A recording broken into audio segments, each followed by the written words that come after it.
Salve, revestidos! Que a graça do Senhor Jesus alcance o teu coração, a tua mente, onde quer que você esteja agora, e abençoe poderosamente a tua família, a tua casa e tudo que você tocar, em nome de Jesus.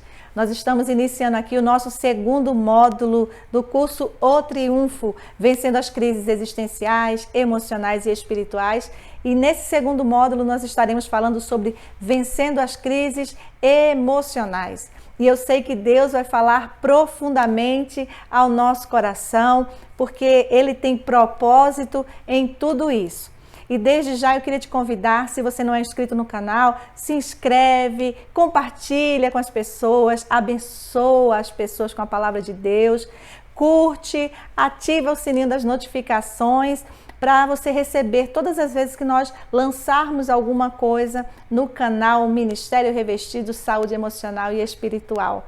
E lembrando que se você não assistiu o módulo anterior, ele já está completinho te esperando. Você vai tocar nessa tardinha que vai ficar aparecendo aí e vai assistir, não perde nada, porque nós sempre estaremos nos reportando, né? Aquilo que nós falamos, tirando um exemplo ou outro daquilo que nós já vimos nas aulas anteriores. Então não perde tempo, corre lá, se inscreve e assim você também vai estar nos abençoando. Se você também é pastor, pastora, líder eclesiástico dentro e fora do Brasil, entra no nosso site www.revestidos.org e veja como nós podemos te ajudar. Tem uma equipe abençoada de pastores, psicólogos que vão estar te atendendo com todo o amor e é gratuito, você não paga nada por isso, mas, entretanto, não vai deixar de receber um tratamento VIP em nome de Jesus, porque o amor de Deus nos alcançou e nós queremos alcançar você também com esse amor do Senhor Deus Todo-Poderoso. Então vamos começar o nosso módulo 2, aula 1, o deserto da alma.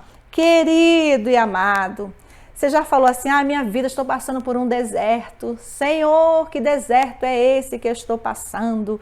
Deserto, para muita gente, é um lugar de muito sofrimento, né? Lugar de morte, de dor, de desespero, de escassez.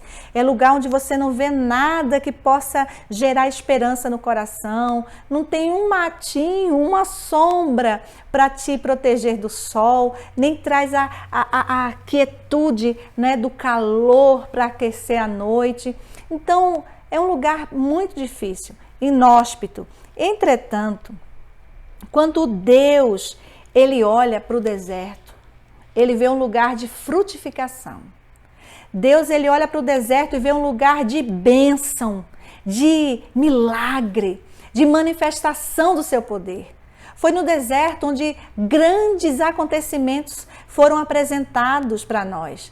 No deserto nós vimos a manifestação de Deus como nunca antes. Lembra que a palavra de Deus diz quando o povo caminhava pelo deserto, as sandálias deles não se desgastavam, as roupas não se desgastavam. Imagina passar 40 anos caminhando num lugar tão inóspito, né? Tão agressivo, visivelmente falando, e nada acontecia, pelo contrário, Deus derramava maná, a água saía da rocha, de dia uma nuvem cobria e protegia o povo do calor e à noite aquela tocha de fogo aquecia o povo de Israel, o monte fumegava, maná caía do céu. Gente, deserto, quando Deus olha, Ele não vê lugar inóspito. O deserto é um lugar de grandes vitórias. Deserto também, né, é um lugar de grandes vitórias. É um lugar da manifestação suprema de Deus. Lembra de Jesus no deserto, na tentação, lá em Mateus capítulo 4, vai trazer esse relato. Ali o Senhor venceu por nós e demonstrou como seria possível vencer.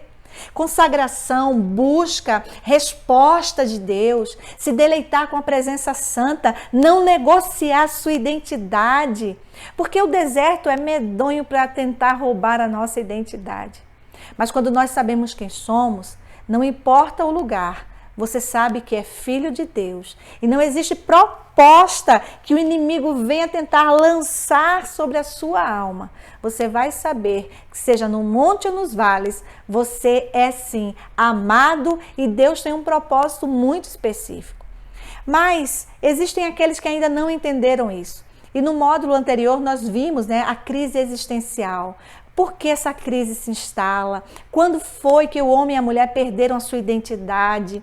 E porque não tem essa consciência, muitas vezes o deserto se intensifica e as lutas que são enfrentadas diariamente, elas se tornam ainda maiores. Por quê? Porque nesse momento, a alma que está em crise e que não tem a consciência nem de si mesmo, nem do Deus que ela serve, ela entra numa crise.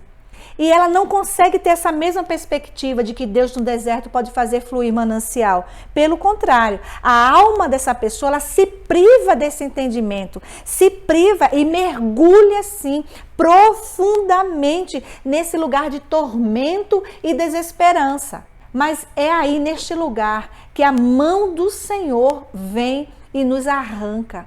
E eu tenho certeza que tem muita gente que está me ouvindo que está passando por um deserto. A mente está confusa e não consegue entender nem ver perspectiva em momento nenhum. E está buscando respostas, né? Em todas as áreas. Alguém diz, olha, tal lugar eu assisti uma palestra que destravou algo no meu coração, no meu espírito. Eu entendi por conta as questões da minha alma, né? Por que eu estou passando por essa crise. Outros vão procurar profissionais da área da saúde mental e vai tentar, né, absorver uma solução, buscar uma solução.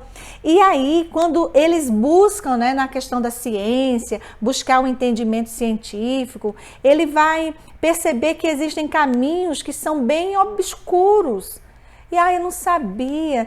Então é assim. Por quê? Porque a interpretação que a ciência traz, muitas vezes não é muito compatível com aquilo que Deus fala. Então entra em choque. Alguém que é ensinado, por exemplo, que jamais pode procurar um psiquiatra ou psicólogo. Por quê? Porque não, se você fizer isso, você está em pecado, é o demônio, não tem que cuidar da mente, o que é isso? Então são extremos e nós não podemos viver os extremos. E o que fará com que nós não vivamos os extremos é o entendimento que nós temos de Deus e de nós mesmos. Por isso eu preciso me conhecer. Alguns estudiosos, né, teólogos principalmente, vão dizer que o ser humano, ele tem a sua divisão. Ele se divide em corpo, alma e espírito, são os tricotomistas. Outros vão dizer não, o ser humano só se divide em corpo e alma. E tem aqueles que vão dizer que a alma é indivisível.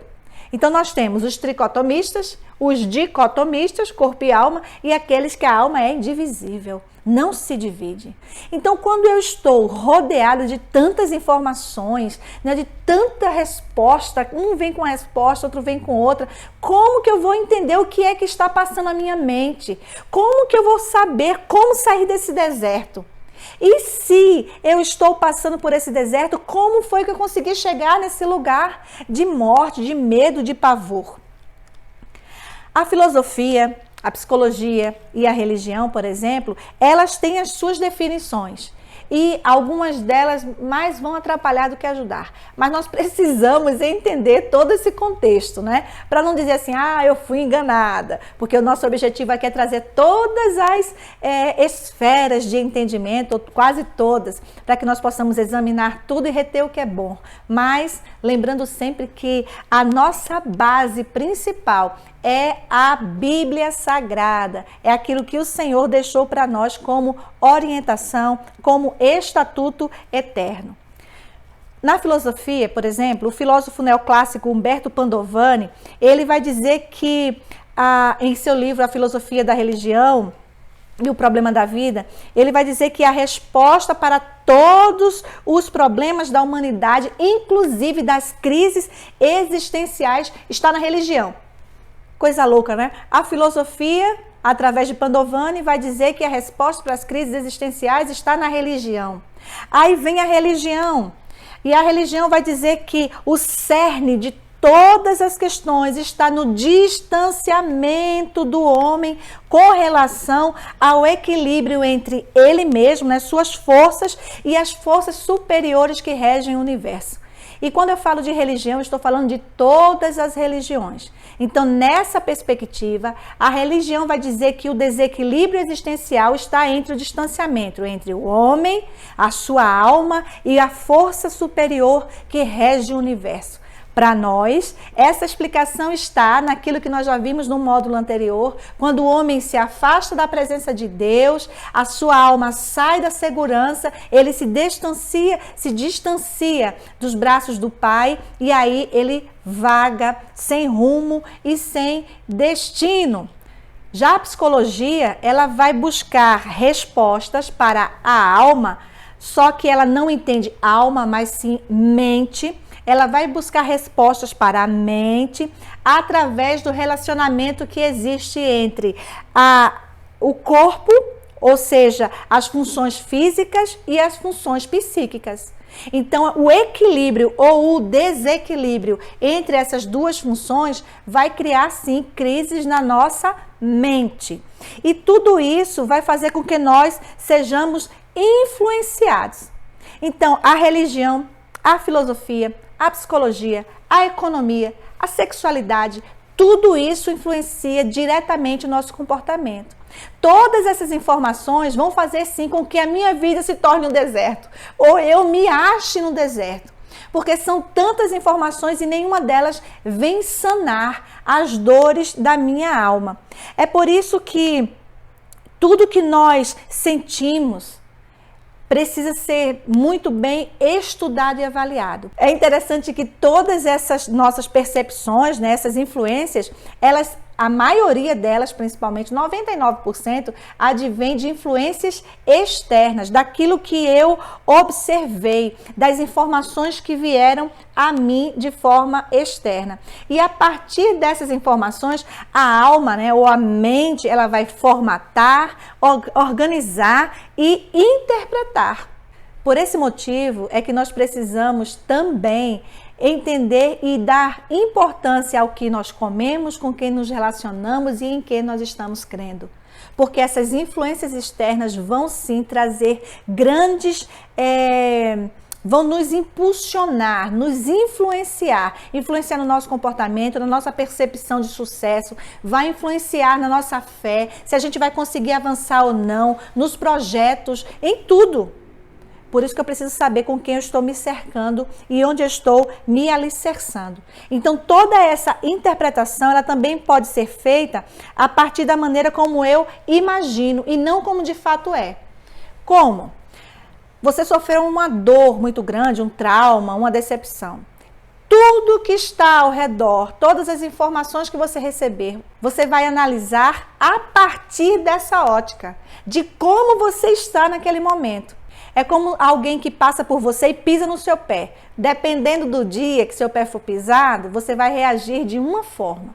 Mas, entretanto, se o camarada pisa no teu pé, no dia que você está com TPM, por exemplo, você vai reagir de outra forma. Se você recebeu uma notícia ruim, a reação que você vai ter contra a pessoa será baseada naquilo ali. Então, é uma distorção cognitiva, ou seja, a interpretação distorcida de uma informação, que necessariamente não é aquela que você está recebendo.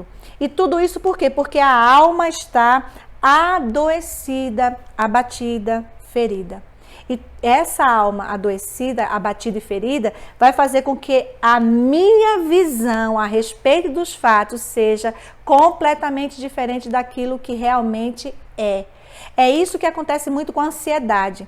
A ansiedade, ela quando se torna patológica, né, você sofre exageradamente por situações que nem existem.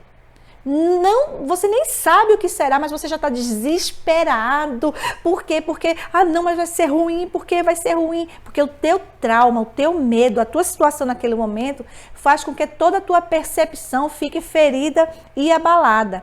Então, uma alma doente, ela pode aniquilar toda a esperança do coração de uma pessoa. Tira o foco daquilo que realmente é importante.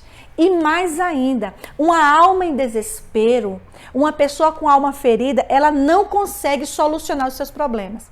Ela não consegue entender que no deserto Deus faz brotar manancial. De forma alguma. Na verdade, ela nem acredita às vezes que Deus existe. Quanto mais fazer brotar água no deserto. É por esse motivo que o salmista vai dizer no Salmo 103, ele vai falar para a sua alma, ele vai ministrar a sua alma. Bendize, ó minha alma, ao Senhor, e tudo que há em mim, bendiga o seu santo nome. Bendize, ó minha alma, ao Senhor. E não te esqueças de nenhum só de seus benefícios. Por que ele ministra a alma? O Senhor Jesus, ele falou uma vez, na verdade o espírito está pronto, mas a carne é fraca. Por que ele falou isso? Quando ele fala da carne, ele também está falando da alma. Porque a carne e a alma andam muito juntas. A carne e a alma se alimentam mutuamente. O espírito entende que Deus é bom, mas a alma diz, tá vendo que Deus não existe? Tá vendo que Deus, olha, Deus esqueceu de você. Deus não lembrou, nem tá ouvindo a tua oração, né? Adianta você orar. A alma vai falando isso. A alma vai dizendo, você não vai conseguir subir aquela montanha. É muito difícil. E o corpo vai entendendo, não, eu não vou conseguir. A mente, ela tem um poder muito grande. É por esse motivo também que o apóstolo Paulo, ele vai dizer em Romanos capítulo 12, verso 1 e 2, a respeito do culto racional. Você tem que entender, a tua mente tem que entender por que você cultua. Você precisa entender por que crê desse jeito. Porque a alma, a mente, ela tem uma influência muito grande com relação ao corpo e também ao espírito. Porque você lembra o que aconteceu com Adão e Eva lá no paraíso, no Éden? Eles tinham um relacionamento espiritual, vamos dizer assim, com Deus. Eles tinham proximidade, mas a alma desejou ter aquilo que eles não tinham. E a alma falou para eles, vocês podem ser melhores.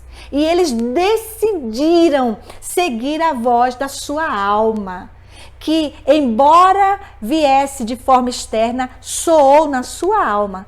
Então a influência externa da serpente, a voz da serpente, influenciou diretamente a alma e eles decidiram optar por esse caminho. Então, a alma, ela tem sim influência e é por esse motivo que o salmista diz, bendize, ó minha alma, ao Senhor e não te esqueças de nenhum dos seus benefícios. Quantos milagres você já recebeu de Deus? Quantas bênçãos você tem para contar a respeito do Senhor na tua vida, na vida das pessoas que estão ao teu redor? Em quantos cultos ou momentos ou ministrações você ouviu falar das coisas que Deus fez de forma miraculosa, sabe? Assim, na vida de alguém, ressuscitar pessoas, fazer ressurgir um órgão na pessoa que não tinha, por exemplo, um rim e surgiu um rim. E você se maravilhou, você entendeu que Deus é verdadeiro, que Deus pode todas as coisas. Entretanto, quando a tua alma se viu em perigo, você esqueceu de tudo isso. Quando a tua alma se viu em situação adversa, você esqueceu. Por esse motivo, você precisa se preparar, entender que a vida, ela não só é feita de grandes conquistas, mas de situações adversas. Mas para você entender isso, você precisa ter sua mente preparada, tanto para ter fartura, quanto para ter necessidade, passar necessidade. Nós precisamos estar instruídos em todas as situações. É por isso que o salmista mais uma vez diz, bendize a minha alma, não te esqueças que hoje você está faltando, mas ontem você teve, por exemplo. Nós precisamos nos preparar para as adversidades, porque quando o deserto começar a se apresentar para nós, estaremos preparados para enfrentá-lo. Nada vai ser surpresa. Mas hoje você está tendo mais uma vez a opção de se preparar para as adversidades. Você já tem conhecimento, e eu também, a respeito do Deus que nós servimos e tudo que Ele pode fazer para nos arrancar desse lugar de morte e de sequidão, de escassez. Mas, infelizmente, parece que tudo que nós aprendemos e ouvimos a respeito de Deus não causa tanta influência quanto as informações negativas ou das possíveis tragédias e fracassos que possam surgir no nosso caminho. Nós somos uma geração que não se prepara para as adversidades. Quando essas lutas começam a surgir, nós nos lançamos num extremo desespero. Então, qual o problema, o real problema de um deserto? se nós já percebemos que Deus, nesse lugar de escassez e aridez, o Senhor pode suscitar vida, trazer existência, coisas que não existem. O Senhor tem a chave das nossas cadeias. Então, qual é o real problema de estarmos no deserto? O que parece é que ele se torna ainda maior porque nós não nos preparamos para enfrentarmos as adversidades da vida. Nós vivemos como se nós não fôssemos morrer. Como se aquela escolha que nós fizemos não fosse trazer resultados ou consequências. E daí nós passamos a culpar Deus e o mundo por nós nos encontrarmos nesse lugar. É fato que existem situações que fogem ao nosso controle. Aquelas situações adversas que vêm sobre nós, que nós não procuramos, uma tragédia, uma perda, o desemprego em alguns momentos. E isso aí a gente não pode mexer.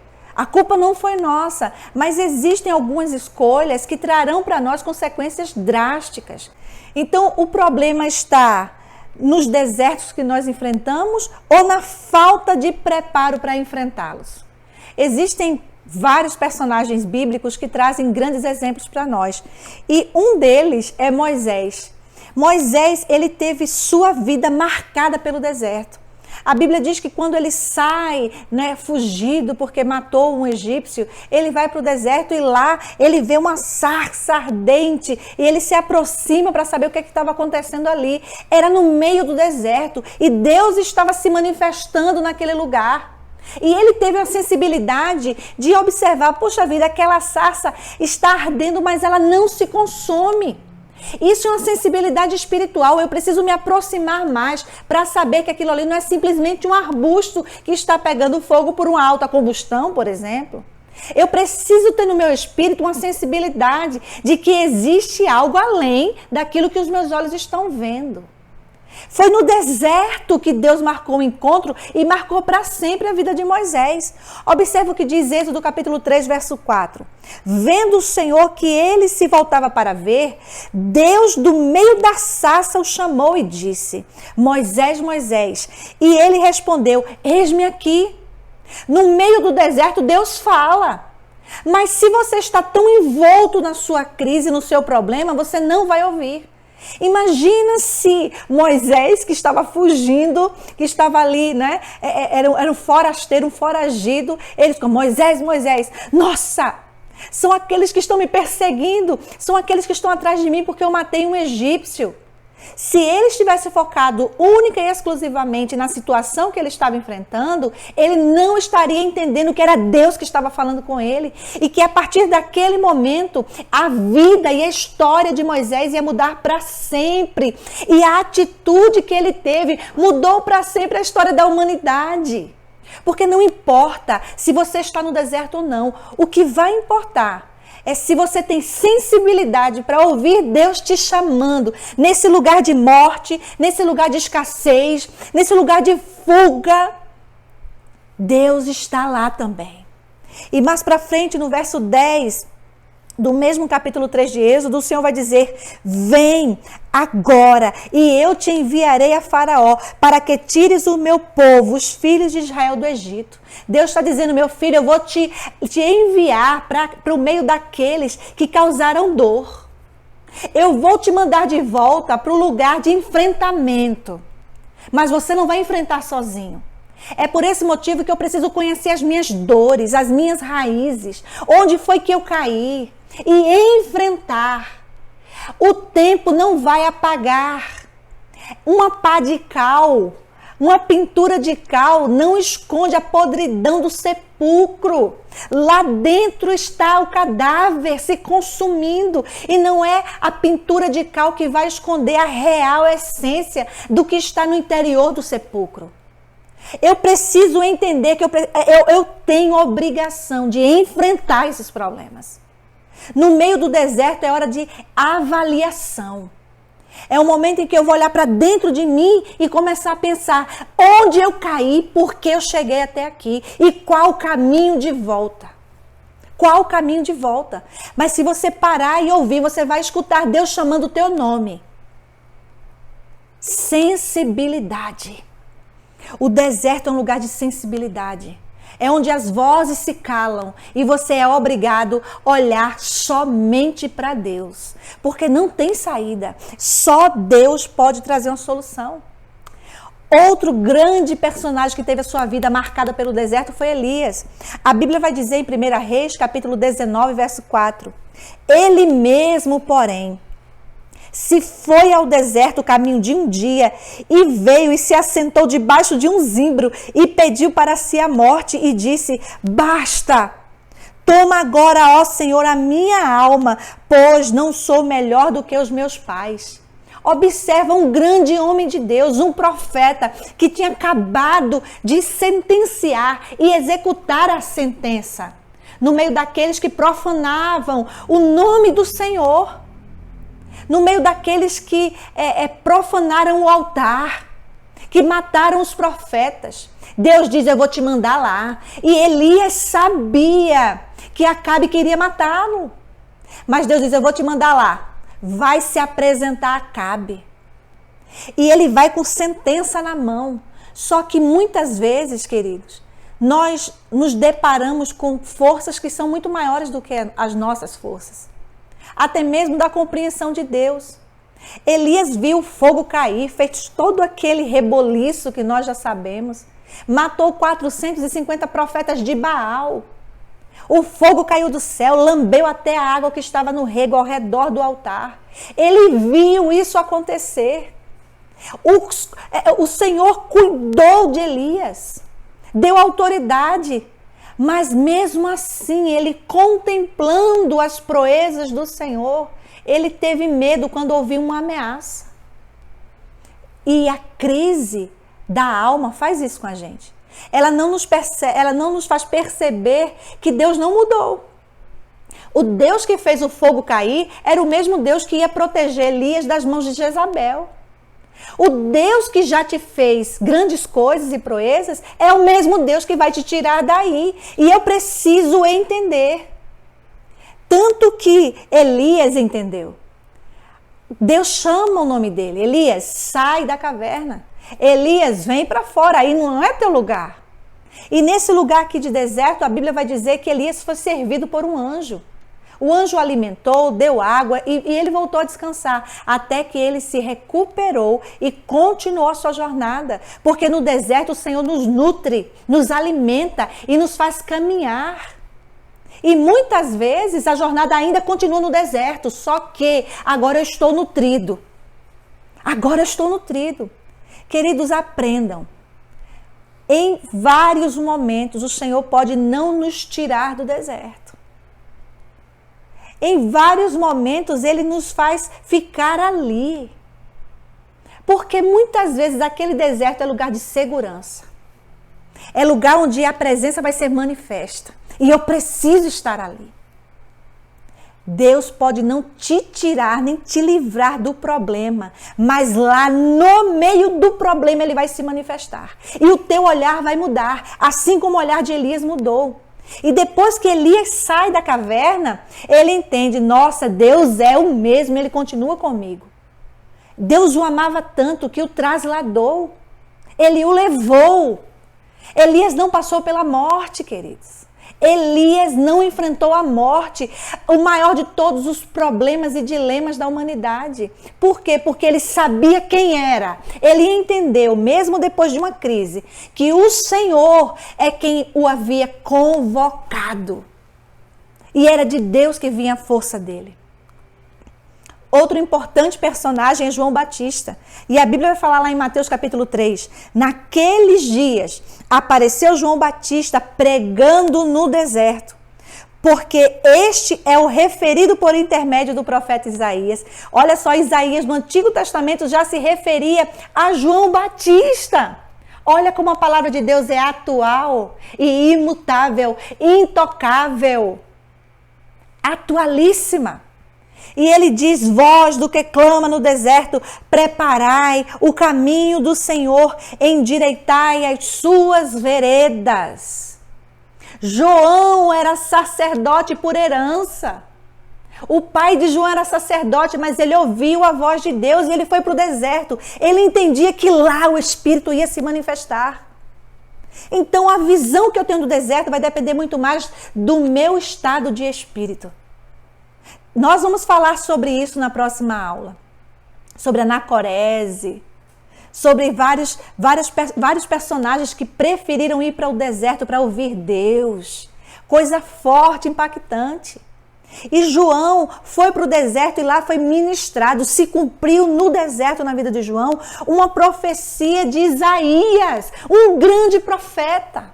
Personagens, pessoas marcadas pelo deserto, que não se deixaram corromper pelo ambiente, mas mudaram o ambiente baseado na crença de que Deus é o mesmo em todos os lugares. E a Bíblia vai falar isso no Salmo 139. Se eu subir aos céus, tu aí estás. Se eu descer ao mais profundo abismo, tu aí também estarás. Essa consciência de que Deus é imutável e que está em todos os lugares, vendo todas as coisas e tem o poder para restaurar a nossa sorte, independente da situação, é o que vai fazer a diferença.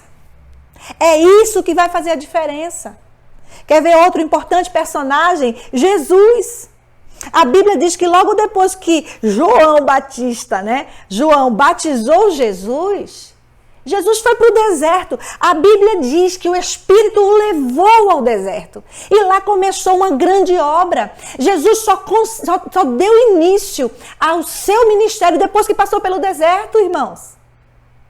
Ele não pulou esse processo. Por quê? Porque Deus entende que no deserto a glória se manifesta. É nesse deserto que Deus quer atuar. É nesse lugar. E Deus usou esse cenário para dar início ao propósito do seu Filho amado em nos resgatar. Jesus só foi triunfar na cruz depois que passou pelo deserto, pela tentação, pela fome e escassez, pela solidão e pelo medo. Mas ele venceu. No deserto ele enfrentou Satanás e ele mostrou quem era. Ele não negociou com o diabo. E tem muita gente negociando. Eu não aguento mais esse deserto. Aí bebe qualquer tipo de água, inclusive água suja. Por que tem tanta gente caminhando para a heresia? Porque a mente é um deserto. É um deserto de Deus, de entendimento, de conhecimento. E qualquer vento de doutrina, qualquer água suja, de fonte, de cisterna rota, vem e bebe e se satisfaz com migalhas quando Deus quer dar banquete. Nós precisamos entender. Olha o que diz Mateus capítulo 4, verso 1. A seguir foi Jesus levado pelo Espírito ao deserto para ser tentado pelo diabo. E quem é que fez isso? Foi o Espírito que o conduziu. Ah, mas que Deus tirano, hein? Que Deus ruim, como pode? Será que Deus não percebe minha dor? Será que Deus não percebe que eu não vou suportar isso? Aí Deus diz, calma, você vai suportar sim, porque depois desse momento você vai se tornar uma pessoa melhor. Depois desse momento, você vai se tornar uma pessoa capacitada. Não pense que esse lugar de aprisionamento é o teu destino final, porque não é. Jesus foi levado pelo Espírito ao deserto, sabe por quê? Porque Deus sabe que é ali nesse lugar onde nós somos forjados, porque lá não tem ninguém, não tem saída, é só eu e Deus. Lá não tem artifícios, não existem opções. Só eu e Deus. Não existem muitas vozes, só a voz do meu Deus. E eu preciso estar sensível a isso. Jesus não negociou e ele ali estava enfrentando um ataque terrível no seu corpo, na sua alma e no seu espírito. Jesus foi tentado nessas 3 esferas e ele não negou a sua identidade, porque não é o ambiente que vai nos forjar. Eu tenho que entender isso. Eu vou modificar o ambiente. E isso acontece tanto para o bem quanto para o mal. Se eu tenho uma mentalidade ruim, se os meus pensamentos são ruins, se o meu espírito é negro, onde eu chegar eu vou tornar aquele ambiente tão ruim quanto eu. Da mesma maneira, se eu entendo e sei quem sou filha de Deus, o Espírito Santo está dentro de mim, o Senhor da vitória no deserto, onde eu chegar, que seja um lugar de escassez, de sofrimento e dor, a paz chega, a luz também chega. Por quê? Porque o Senhor está conosco. Não é o ambiente que vai definir o final. O que vai definir é a minha visão de Deus e o entendimento de quem eu sou em Deus. É isso que vai definir. Por esse motivo, a palavra de Deus vai dizer em Apocalipse, capítulo 7, verso 17, pois o Cordeiro que se encontra no meio do trono os apacentará e os guiará para as fontes da água viva, e Deus lhes enxugará dos olhos toda lágrima. Esse lugar seco e árido, Deus vai te conduzir ao manancial. Deus vai enxugar dos teus olhos toda lágrima. Deus irá fazer, porque o plano perfeito do Senhor não é o deserto que vai fazer parar. Quando Deus deu a ordem a Moisés e disse, vai libertar meu povo, e diz a Faraó, liberta o povo para que ele vá para o deserto a adorar. Deus disse a Moisés, Moisés, o deserto é lugar de adoração, é lugar da manifestação da minha presença. Diz a Faraó, liberta este povo para que ele vá me adorar no deserto. No deserto. E lá nesse lugar o Senhor nos apacentará as águas tranquilas. Em Gênesis, no capítulo 1, nós vemos Deus plantar um jardim no Éden. Um Deus que planta um jardim. Um Deus que planta no deserto árvores com símbolos proféticos tão tremendos. Será que Deus não está atento à tua dor? Será que Deus não pode mudar a tua sorte? Será que o Deus que fez todas as coisas não tem sensibilidade para cuidar do filho a quem tanto ama? Você é a imagem de Deus. Não deixe que Satanás, com suas artimanhas, venha roubar essa identidade. Não permita que os seus últimos dias sejam num deserto sem esperança, mas transforme esse deserto num oásis, onde todos olhem e digam assim, ali tem repouso para mim, ali tem água fresca para mim. Faça como o povo de Israel, que ganhou um pedacinho de terra no meio do deserto e hoje é uma referência para o mundo inteiro na área de tecnologia, de agricultura, de armamento, poderio bélico. O povo de Israel, porque existe uma palavra de frutificação sobre eles. Existe uma palavra de bênção e essa palavra de bênção se estendeu até nós. O Senhor diz que onde quer que eu for, as bênçãos me seguirão. Eu só preciso ser obediente. Não importa se eu estou no deserto ou no vale. Onde eu for, aquele lugar vai frutificar. Porque não importa o que está fora de mim, o que importa é o que está dentro de mim. E a Bíblia diz que nós somos templo e morada do Espírito Santo. E eu preciso viver nessa certeza de que o Espírito Santo habita em mim. E não é o deserto que vai me fazer parar. E todos que pensam que o meu fim chegou, não sabem o que está vindo por aí. Porque a Bíblia diz, em Jeremias capítulo 29, eu é que sei os pensamentos que eu tenho a vosso respeito. Eu é que sei. Pensamentos de paz e não de mal, para vos dar o fim que desejais. Que a tua vida, a partir de hoje, seja liberdade. Liberdade no Espírito. E entenda que não importa onde você está, o que importa é que Deus não mudou, o poder dele é o mesmo e vai te tirar desse lugar de sofrimento e desesperança, porque Jesus te ama, Deus te ama e o Espírito de Deus quer atuar poderosamente em você e através de você. Que Deus te abençoe em nome de Jesus. Que o Espírito Santo ministre ao teu coração e que você seja restaurado. Saia deste lugar. Mas, enquanto Deus não te tirar, começa a projetar, começa a vislumbrar e a celebrar e agradecer pelas bênçãos que virão na tua vida, em nome de Jesus. Porque Deus te ama. E para você não esquecer de que Deus é o mesmo, lembre-se de Ezequiel 47, 9b. E tudo viverá por onde esse rio passar. Não importa se é um deserto árido, mas se o rio de vida passar, tudo viverá. O rio de vida está passando por aí. O Senhor está derramando as águas que correm do trono aí neste lugar onde você está. E no tempo certo vai florescer. E quando florescer, as tuas folhas servirão de cura e os teus frutos de alimento para todas as nações. Em nome de Jesus. Amém.